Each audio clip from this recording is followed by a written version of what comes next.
Quienes hemos recibido la gracia de la fe católica, vivimos en el mundo de lo sobrenatural y desde esta realidad, desde esta óptica, es desde donde contemplamos el mundo, la vida, la historia, la existencia, el ser, la realidad. Porque solamente el regalo de la fe nos hace ver las cosas, las situaciones, los acontecimientos, la historia, la vida, en su verdadero sentido, en su verdadera perspectiva. No es una fuga, no es una alienación, muy al contrario, es vivir en lo real. Y lo real es, sobre todo, lo invisible, precisamente porque pertenece al mundo de la gloria. Cristo glorificado ya no era visible a los ojos de los hombres de su tiempo y sin embargo nunca fue tan real como cuando estaba ya resucitado durante esos 40 días que se apareció a los testigos que él había elegido. Nosotros vivimos en el mundo y del mundo de lo invisible, que es el mundo de lo sobrenatural. Las cosas más importantes de nuestra vida son invisibles. Nadie ha visto la paz andando por la calle, ni la alegría, ni la justicia, y bien sabemos cuándo existen y cuándo no existen. Por eso muchas veces eso de lo contante y sonante, lo visible, lo tangible, como si eso fuese el mundo de la realidad, es un engaño, es una falsedad. Por eso, y esto quedó muy claro el domingo pasado, el regalo de la fe, el don de la fe, es el que tiene que renovarse a lo largo de toda esta Cuaresma, que va a culminar en la noche de la Vigilia Pascual, cuando renovemos nuestras promesas bautismales. Ahí, en la fuente del agua regeneradora del Espíritu, es donde se va, primero hay miles y miles de catecúmenos que van a recibir el bautismo. Y son muchísimos más millones los cristianos, los católicos, que renovaremos nuestras promesas bautismales, es decir, nuestro compromiso a vivir de la fe, vivir como hombres y mujeres de fe. Esto aparece preciosamente retratado tanto en la primera lectura de hoy del profeta Ezequiel como en el Santo Evangelio según San Juan en los primeros 16 versículos del capítulo 5. Tanto en un pasaje como el otro, el agua, el símbolo del agua, es el que hace presente el don del Espíritu Santo. Son múltiples las ocasiones en las que tanto en el Antiguo como en el Nuevo Testamento el agua es síntoma, es señal, es el símbolo, el signo sacramental, por así decir, del Espíritu Santo. Y del Espíritu Santo es de lo que vivimos los cristianos. Fijaros que es uno de los grandes regalos de la doctrina del Concilio Vaticano II. Ningún concilio nos ha hablado tanto y tan claramente y con tanta abundancia del Espíritu Santo. Y gracias al Concilio Vaticano II, en la Reforma litúrgica, hemos recibido muchísima más abundancia de la presencia del Espíritu Santo en las anáforas, en las plegarias eucarísticas, en los prefacios. Toda la liturgia de la Iglesia Católica a partir del concilio hace muchísimo más presente, con una riquísima doctrina, que lo que ha hecho ha sido volver a las fuentes, volver al Evangelio, volver a la palabra de Dios, volver a los padres de la Iglesia, volver a las fuentes, para que la persona del Espíritu Santo, que durante siglos en la Iglesia romana, en la Iglesia latina, estaba prácticamente oculta, no hay más que leer, por ejemplo, la primera plegaria eucarística. Y es la única plegaria eucarística que no menciona la epíclesis, que no menciona cuando se extienden las manos sobre las ofrendas al Espíritu Santo, que es una cosa curiosísima, pero muy reveladora de cómo la Iglesia ha descubierto a esta persona divina que siempre estuvo presente en la teología oriental, pero nuestra teología, siendo muchísimo más cristocéntrica, verdaderamente dejaba en un lugar muy secundario al Espíritu Santo. Mirad cómo dice el profeta Ezequiel en la visión: ¿has visto, hijo de hombre? Después me condujo por la ribera del torrente. Al volver vi en ambas riberas del torrente una gran arboleda. Me dijo, estas aguas fluyen hacia la zona oriental, descienden hacia la estepa y desembocan en el mar de la sal. Cuando hayan entrado en él, sus aguas serán saneadas. Todo ser viviente que se agita allí donde desemboque la corriente tendrá vida y habrá peces en abundancia, porque apenas estas aguas hayan llegado hasta allí, habrán saneado el mar y habrá vida allí donde llegue el torrente. Fijaros qué bonita esa frase.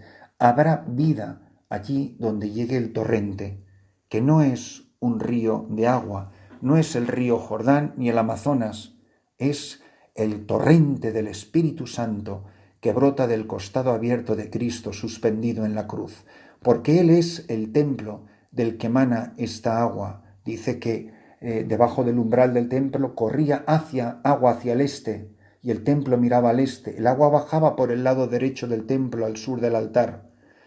Medí codos y me hizo atravesar el agua, medí otros codos hasta las rodillas y más hasta la cintura, y ya era un torrente que no se podía vadear sino cruzar a nado. Por eso el agua, que siempre será para un pueblo que ha vivido en torno al desierto, será el signo más poderoso de la presencia del Espíritu Santo. Por eso también el evangelista San Juan, que recoge toda la tradición del Antiguo Testamento, nos refleja esto mismo, ya acercándonos a la Pascua de Jesús. Hay en Jerusalén, junto a la Puerta de las Ovejas, una piscina que llaman en hebreo Betesda. Esta tiene 5 soportales, y allí ponían toda la miseria humana, enfermos, ciegos, cojos, paralíticos. Había también un hombre que llevaba 38 años enfermo. Y Jesús le pregunta, fijaros que es una pregunta dirigida a ti y a mí, ¿quieres quedar sano? ¿Quieres quedar sano de tu soberbia, de tu lujuria, de tu pereza, de tu impaciencia, de todo aquello que es obra del maligno? ¿Quieres quedar sano? Señor, no tengo a nadie que me meta en la piscina cuando se remueve el agua. Cuando llego, otro se ha adelantado. Jesús le dice, levántate, toma tu camilla y echa a andar. Qué fuerza la palabra de Jesús, qué maravilla, qué autoridad. Y al momento el hombre quedó sano, tomó su camilla y echó a andar. Pero aquel día, otra vez, qué mala suerte, era sábado, y los judíos le recriminan, cosa tan ridícula, al pobre que había quedado sano, hoy es sábado y no se puede llevar la camilla. Vamos, como si la necesitara para algo, que se quedaran los fariseos con ella. El que me ha curado es quien me ha dicho toma tu camilla y echa a andar. ¿Quién es el que te ha dicho que tomes la camilla y eches a andar? Pero él, que había quedado sano, no sabía quién era, porque Jesús, a causa del gentío que había en aquel sitio, se había alejado. Pero más tarde lo encuentra Jesús en el templo y le dice, mira, has quedado sano, no peques más, no sea que te ocurra algo peor. Se marchó aquel hombre y dijo a los judíos que era Jesús quien lo había sanado. Por esto los judíos perseguían a Jesús, porque hacía tales cosas en sábado. Qué lección tan importante para los que andamos, no digo con o sin razón, tan preocupados por la salud del cuerpo. ¿Cuántos padres en estos días están particularmente preocupados por la salud de sus hijos? Pero ¿de qué te sirve tener el alma podrida? ¿De qué me sirve a mí estar en pecado? ¿De qué me sirve que haya tanta tiniebla en medio del sol que brilla en mi alma? Estos claroscuros que siempre luchan, luz y tinieblas, vida y muerte, bien y mal, dentro del corazón de cada uno de nosotros, esta batalla y este combate continuo contra el peor de los enemigos que somos nosotros mismos, porque si al final de la vida no vamos al cielo derechos, solo habrá un culpable, y no es ni siquiera el demonio, soy yo, porque elegí y elegí mal.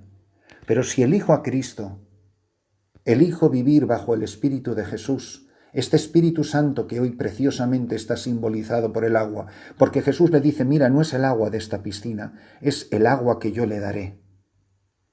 El que viene a este pozo volverá a tener sed, pero el que beba del agua que yo le daré, nunca más volverá a tener sed. Mirad qué maravilla, que la palabra viva de Dios, nos recuerde el protagonismo del Espíritu Santo. Si alguna vez ha estado activo el Espíritu Santo es precisamente ahora en la vida de Cristo. Es el gran guía, el Espíritu de Jesús que impulsa a Cristo el Señor, el Mesías, a entregar la vida, amando al Padre, amando a los hombres sus hermanos. Es el Espíritu Santo quien nos impulsa en la Cuaresma. Es el que vive en nosotros. Es el latido de nuestro corazón, el Espíritu Santo. Dejémonos en esta Cuaresma sumergir en las aguas de la piscina del corazón de Cristo. Ahí quedaremos regenerados. Ahí quedará sanado quizá nuestro cuerpo, pero seguro que nuestra alma. San Agustín, que tiene estas imágenes geniales, dice que, puesto que solamente podemos ser bautizados una sola vez, lo decimos de hecho en el credo, creo en un solo bautismo para el perdón de los pecados, dice que las lágrimas en el sacramento de la confesión son el agua bautismal de este sacramento. No podemos recibir las aguas del bautismo 2 veces, pero las aguas del bautismo se convierten en nuestras lágrimas por el arrepentimiento de nuestro corazón. Fijaros que es el gran protagonista del perdón de los pecados, como lo es el cuerpo y la sangre de Cristo, que dice, y derramó el Espíritu Santo, en la forma de la absolución, y derramó el Espíritu Santo para la remisión de los pecados, te conceda por el ministerio de la Iglesia el perdón y la paz, que el Espíritu Santo haya sido derramado para el perdón de los pecados. Mira, tú eres un portador del Espíritu. Es el Espíritu Santo el que te va guiando. Sé dócil a Él, no le desobedezcas. Que todos estemos atentos a sus impulsos, a recibir sus 7 dones, porque la Cuaresma no es un fin en sí mismo. La Cuaresma no culmina sino hasta Pentecostés. El fruto desde el miércoles de ceniza no es más que, son 3 meses y medio, y no termina hasta la 7ª semana de Pascua, en la gran solemnidad de Pentecostés, cuando todos quedemos sumergidos en el diluvio de la fuerza del Espíritu.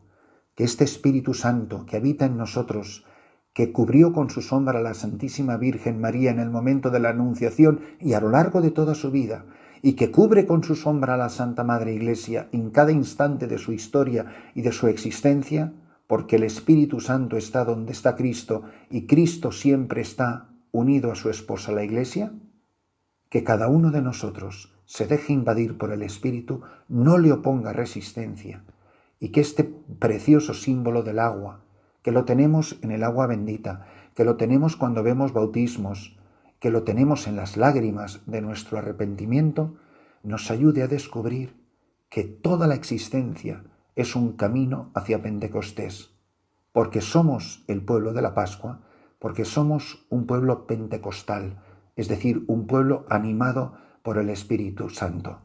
Lo dice San Pablo en la carta a los Romanos, el Espíritu Santo ha sido derramado en nuestros corazones, el Espíritu del Señor ha sido derramado en nuestros corazones.